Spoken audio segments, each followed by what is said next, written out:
ബക്കുരിയാനി trip part 2. നമ്മൾ കുറേ നേരം സ്പെൻഡ് ചെയ്തതിന് ശേഷം പരവാനിലേക്ക് നിന്ന് പിന്നെയും യാത്ര തുടങ്ങി.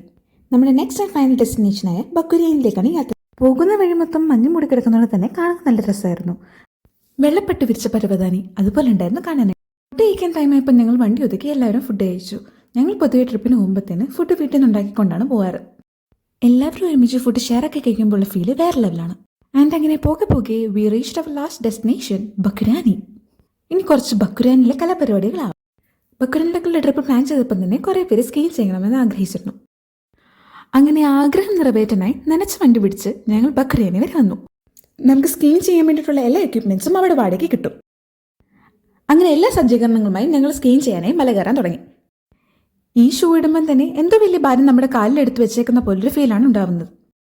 എല്ലാവരും മുഖം കാണുമ്പോൾ തന്നെ നിങ്ങൾക്ക് മനസ്സിലാവുന്നില്ല അവരെന്തുമാത്രം എക്സൈറ്റഡ് ആണെന്നുള്ളത്. പക്ഷേ ആ എക്സൈറ്റ്മെന്റ് അധികം നേരം നിന്നില്ല. ഒരു കാലിൽ തന്നെ സ്കീം ബോർഡ് വെച്ചപ്പോൾ എനിക്ക് മനസ്സിലായി ഇത് എന്നെ കൊണ്ട് പറ്റുന്ന പരിപാടിയല്ലെന്ന്. അങ്ങനെ ഞാൻ ആയുധം വെച്ച് അപ്പം തന്നെ കീഴടങ്ങി.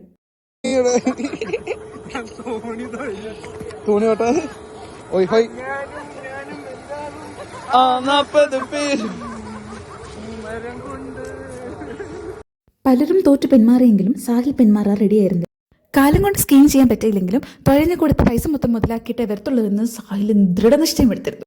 ആ സാഹിലിനാണ് നിങ്ങൾ പിന്നെ സമയം കളയാതെ തന്നെ നിങ്ങൾ വീട്ടിലേക്ക് പോയി. എൻ്റെ ചാനൽ ഇഷ്ടപ്പെടുകയാണെങ്കിൽ ഒന്ന് സബ്സ്ക്രൈബ് ചെയ്യൂ. അപ്പോൾ ബാക്കി